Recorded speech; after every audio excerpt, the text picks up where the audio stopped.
오늘 이 기브온 사람들에 대해서 좀 더 생각해 보려고 합니다. 9장에서 기브온 사람들이 이스라엘 백성을 속이고 찾아와서 조약을 맺자고 합니다. 화친의 조약.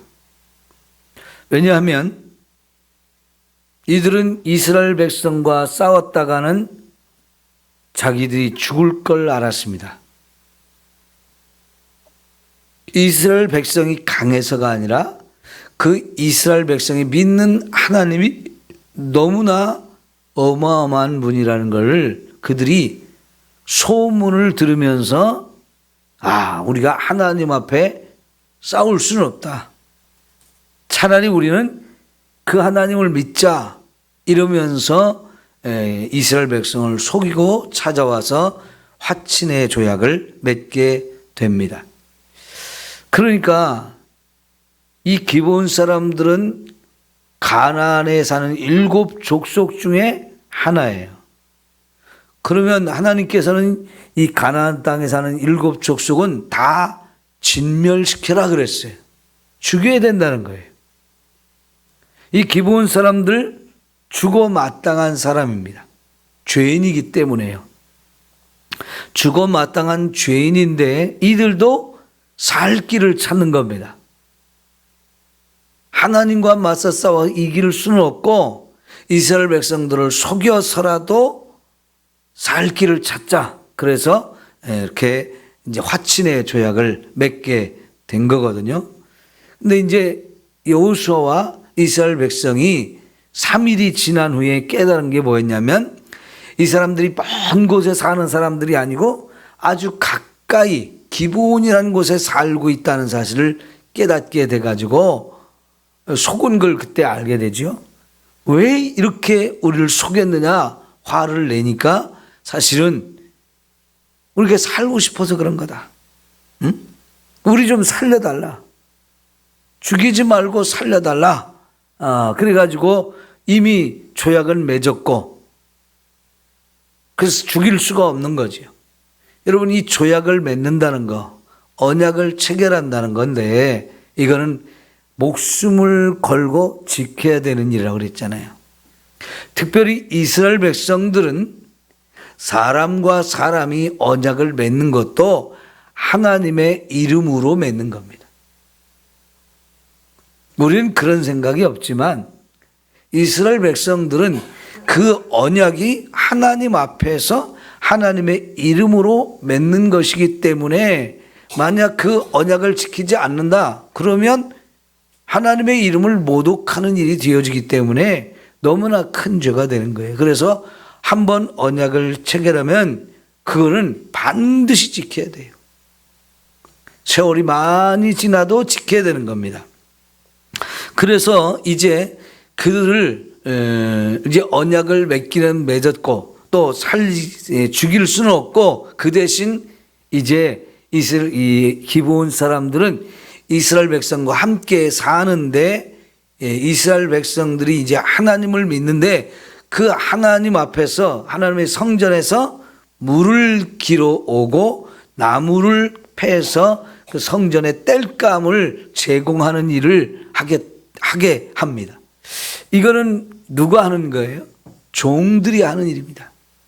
물론 이스라엘 백성들은 자기들이 하나님 앞에 해야 되는 일이지만 이 기브온 사람들한테 벌을 주기 위한 그런 의미로 이런 일을 하게 했습니다. 사실은 기브온 사람들도 처음 찾아오면서부터 우리는 당신들의 종입니다. 계속 우리는 종입니다. 우리 종으로 삼아줘도 좋으니까 제발 죽이지는 말고 살려만 주십시오. 우리가 오늘 말씀에도 6절의 셋째 줄에 보면 당신의 종들 돕기를 더디게 하지 마시고 속히 우리에게 올라와 우리를 구하소서 그랬습니다. 자기들을 계속 종이라고 표현을 해요. 종이 되어도 좋사오니 종이 되어도 좋사오니 우리를 제발 죽이지 말고 살려만 달라고 이런 마음이었단 말이죠. 그래서 결국은 살려주는 대신 성전에서 일하는 종의 역할을 하게 된 겁니다. 자, 그런데 이렇게 기브온 사람과 이스라엘이 조약을 맺은 것을 예루살렘 왕이 듣고는 배신감을 느낀 거죠.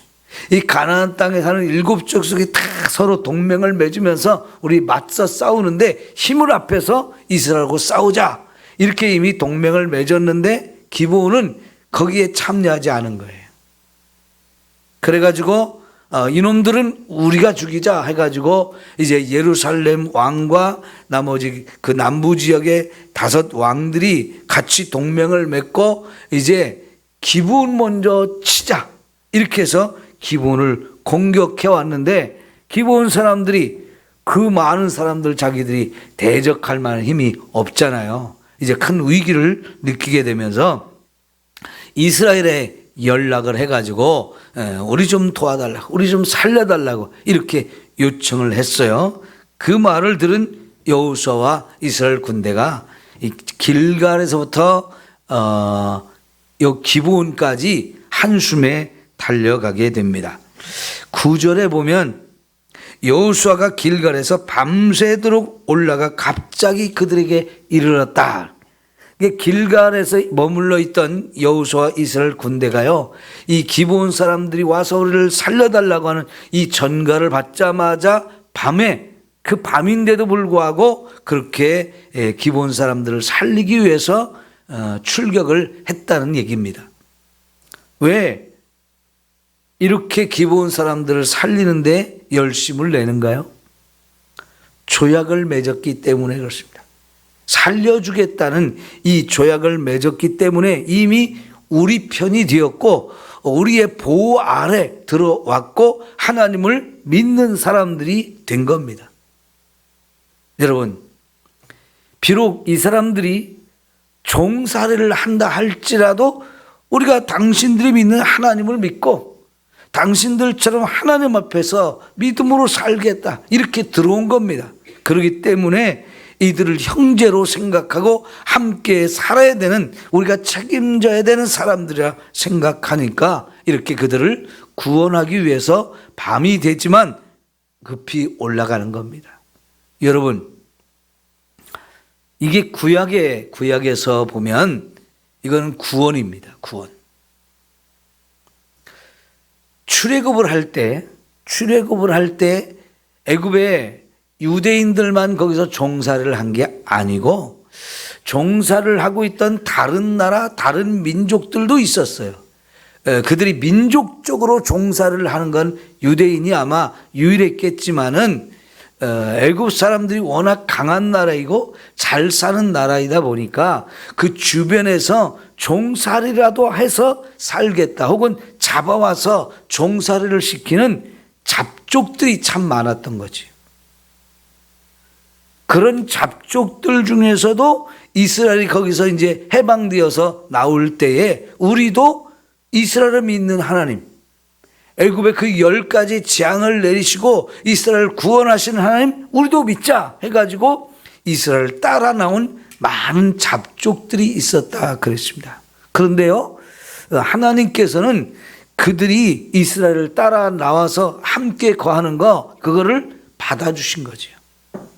이거는 그냥 따라와서 우리도 너희들처럼 살겠다가 아니고 너희가 믿는 하나님을 우리도 믿겠다, 그런 의미인 거예요. 여러분, 유대인들이 아브라함의 후손의 이 혈통, 그래서 하나님께서 이 아브라함의 후손으로서 자기들 민족 전체를 구원하시고 하나님의 특별한 백성으로 삼아준 것에 대한 이 자부심이 워낙 강하다 보니까 다른 나라, 다른 민족들에 대한 배타성, 이게 굉장히 강한 것을 우리가 알지만, 이렇게 하나님의 백성으로 살고 싶다고 하는 사람들, 우리 이스라엘에 믿는 하나님을 우리도 믿겠다, 이런 사람들은 얼마든지 받아주는 공동체였어요. 대표적으로 여러분, 우리가 라합이 그렇게 받아들여진 사람이잖아요.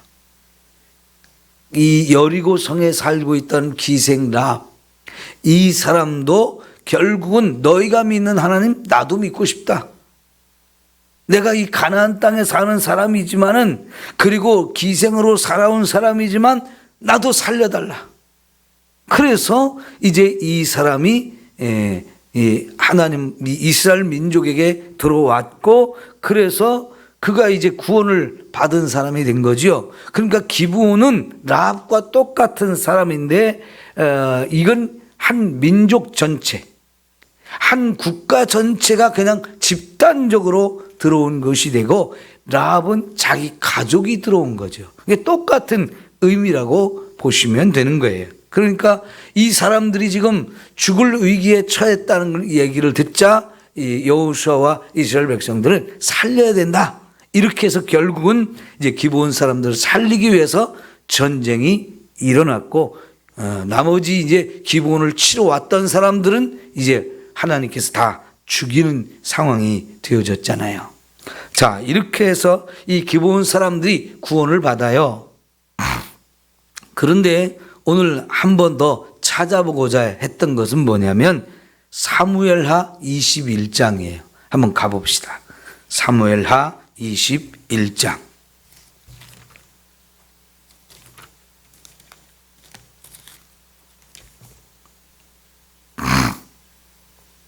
(499페이지입니다)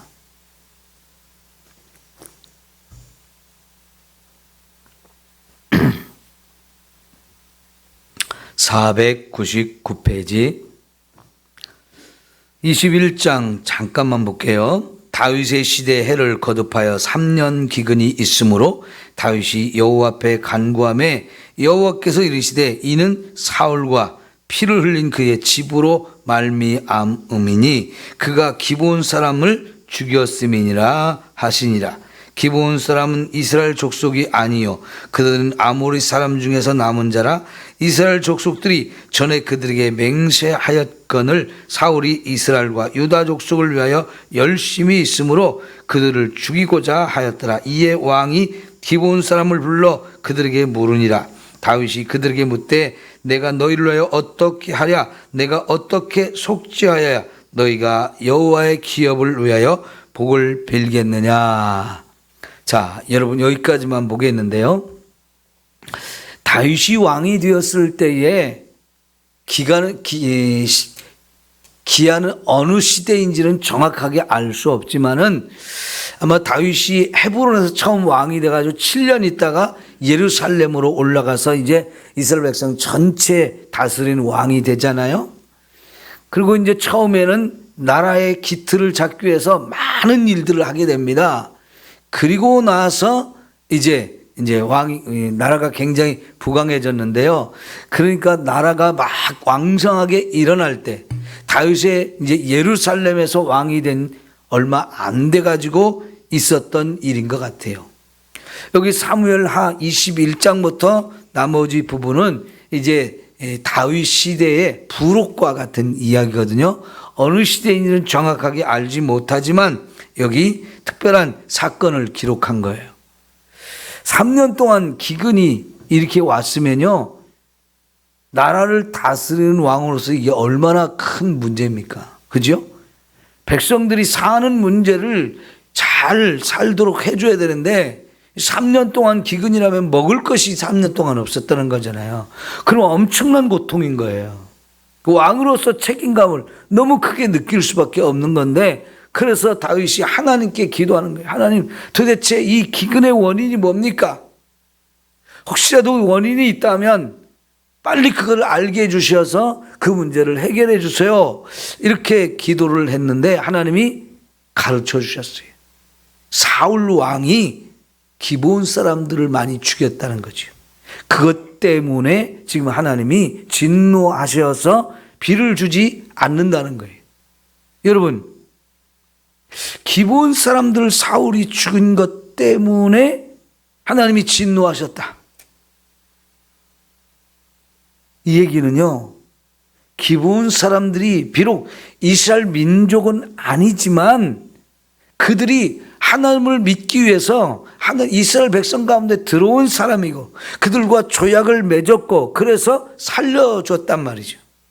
그래서 이들도 하나님의 성전에서 일하면서 그걸 기뻐하며 즐겁게 생활을 하고 있고 하나님 믿음에 살고 있는데 이 사울이 이 사람들은 우리 민족이 아니니까 하면서 죽이는 일을 한 거예요. 그것도 사울 집안 사람들이 중심에 대해서 그랬다는 겁니다. 왜냐하면 지금 이 기브온이라고 하는 지역이 나중에 보면 베냐민 지파가 땅을 받아요. 사울은 그 베냐민 지파 사람인데 그러니까 사울이 살고 있던 고향집에서 기브온은 가까운 곳에 있었던 거예요. 자기 가족들, 자기 지파 사람들을 데리고 가서 이 기브온 사람들을 많이 죽인 겁니다. 이거는 하나님께서 허락하지 않는 일인데 사울이 왕권을 가지고 이렇게 잘못된 일을 했던 거죠. 그래서 하나님께서 일에 진노를 하셔가지고 사울은 죽었고 다윗이 왕이 됐지만 이 문제를 처리해야 할 것을 말씀하고 있는 거죠. 그러니까 하나님께서 죄를 허용하지 않는 것이 첫 번째 이유고 두 번째는 이 기브온 사람들도 하나님을 믿는 사람이 되었다는 거지요. 그런데 그거를 죽인 것, 이거는 반드시 그 죄를 씻어내야 된다. 결국은 기브온 사람들이 원하는 게 뭡니까? 자기들이 어떻게 할 수는 없고 당신이 왕이니까 사울의 가족에 7명을 좀 죽여주십시오. 이렇게 말했어요. 돈으로 해결할 일도 아니고 이거는 그 사람들을 죽여야 됩니다. 결국 7명을 잡아다가 죽이는 일이 이제 있었고 결국 그래서 하나님이 용서하심으로 비를 주시고 이제 양식 문제가 해결되어진 사건입니다. 좀 특별한 사건이에요. 이게 지금 사무엘하 21장부터 나머지 부분이 이 마지막 부분인데 사무엘하의 마지막 부분인데 부록으로 이제 시대별로 기록되던 사건에서 특별한 사건 몇 가지를 여기다 집어넣은 거예요. 이거를 통해서 하나님께서 우리에게 가르쳐주는 교훈이 뭘까요? 이렇게 하나님을 믿겠다고 돌아온 그 어떤 나라, 어떤 민족, 어떤 백성이라도 하나님은 구원하기를 기뻐하시는 거지요. 세상에 멸망받아 마땅한 사람은 없습니다. 물론 죄인이기 때문에 너나 할 것이 다 멸망받을 수밖에 없는 사람들이에요. 그러나 그럼에도 불구하고 하나님은 그런 죄인을 살리기를 원하신다고요. 그래서 그 아들을 우리를 구원하신 분으로 이 땅에 보내주셨고 그 예수님이 십자가에서 우리를 대신해서 죽으시면서 우리를 살려주신 거예요. 이게 믿음의 도리이고 구원의 도리인 거지요. 그 예수를 누구든지 믿기만 하면 구원을 받을 수 있는 거거든요. 그러니까 그 사람이 기브온 사람이 됐든 아니면 아말렉 사람이 됐든 이제 죽어 마땅하지만 하나님은 살려주시는 거지. 끝까지 거역하고 대적하고 믿지 않는 사람은 죽을 수밖에 없어요. 그러나 하나님을 믿겠다고 하면 그가 누구든 그가 어떻게 살아왔든 그걸 묻지 아니하시고 하나님은 내가 너를 구원한다 이렇게 받아주시는 거잖아요. 저와 여러분도 그렇게 구원을 받았잖아요. 아까 불렀던 찬송 우리가 그냥 부르는 찬송이 아니죠. 나 같은 죄인 살리신 주 은혜 고마워. 나 같은 죄인 죽어서 지옥에 멸망받아 마땅한 죄인이었는데 이런 죄인을 하나님이 구원해 주셨단 말이죠. 이게 우리들의 진실한 신앙 고백이지 않습니까? 그냥 부를 수 없는 찬송이에요. 너무너무 그 하나님의 은혜에 감격해서 부르는 찬송이라고요. 예, 너나 할 것 없이 우리는 그렇게 구원을 받은 겁니다. 그것처럼요 기브온이 구원을 받았는데 사울은 같은 민족이 아니라는 것 때문에 죽여버린 거예요. 이건 하나님이 구원하신 자를 인정하지 않는 거지요. 여러분 그거는 있을 수 없는 거지요. 뭐 이스라엘이 여러분 지난 주일 오후에 우리가 신명기 9장부터 11장까지 보았습니다마는 왜 하나님이 이스라엘을 이렇게 구원하시고 그 땅을 주셨느냐? 그 얘기를 하시잖아요. 혹시라도 너희가 자기들의 의로움, 너희들이 의로워서 하나님 우리를 구원하셨다, 절대로 그런 생각하지 말아라. 너희도 똑같이 죄인이었다. 아무리 이 가나안 땅에 사는 7 족속이 악하기 때문에 그들을 멸망시키고 그들 대신 내가 선택한 너희들을 여기 살게 해준 거지, 너희들이 의로워서 이 가나안 땅에 사는 사람들을 쳐가지고 그 땅을 너희에게 준 게 아니다라고 얘기하잖아요. 그러니까 이스라엘이라고 해서 특별한 존재가 아니라는 거죠. 그들이 잘나고 그들이 멋있고 그들이 착하게 살고 이래서 그들을 구원한 게 아니라는 겁니다. 그러니까 똑같이 죄인이지만 하나님이 구원해 주셨기 때문에 너희도 구원받았고 기브온도 구원받았고 우리도 구원받은 거지요. 그러면 서로 하나님의 구원받은 백성인 것을 인정해야 하는 거지요. 그죠? 여러분, 일본 사람들 중에 예수를 믿는 사람이면 우리의 형제 자매예요. 중국에서 예수를 믿는 사람이라면 그 사람도 우리는 주 안에서 한 피바다 한 몸을 이룬 형제 자매가 된 거예요. 세상의 인간적인 혈통으로는 아무 관계가 없어요. 그러나 믿음 안에 왔을 때는 예수님의 보혈을 통해서 구원받은 한 형제 자매가 되어진 거지요. 이게 믿음 안에서 우리가 새롭게 보아야 될 너무나 아름다운 관계인 겁니다. 근데 사울은 그거를 인정하지 않고 죽여버렸어요. 하나님께 이거는 심각한 죄라고 하면서 다윗의 시대에 기근을 주었던 거죠. 그런데 그 죄를 해결하고 나니까 결국은 하나님께서 문제를 해결해 주셨잖아요. 하나님께서는요, 이 기브온 사람들이 사울의 가족에 의해서 많은 사람이 죽음을 당하면서 그 원통함, 그 분노를 하나님 앞에 쏟아놓았을 때 하나님이 그들의 기도를 들어주신 거예요. 마치 애굽에서 이스라엘 백성이 종살이를 하고 있을 때 그 너무 혹독해서 하나님 우리 좀 살려주세요, 우리 너무너무 힘듭니다, 막 살려주세요, 그 부르짖음을 듣고 모세를 보내서 그들을 구원하신 거와 똑같은 거지. 이 기브온 사람들의 그 부르짖음을 하나님이 외면치 않고 들어주신 거지요. 왜요? 그들이 구원받은 하나님의 백성이기 때문에 그런 겁니다. 여러분, 이 기브온 사람들이 바로 하나님에 의해서 구원받은 사람들, 하나님 품에 돌아와서 우리도 살려주세요, 나도 살고 싶습니다, 그런 사람들을 받아주어서 하나님 백성이 되게 한 것을 우리는 인정하고 함께 살아야 한다는 거지요.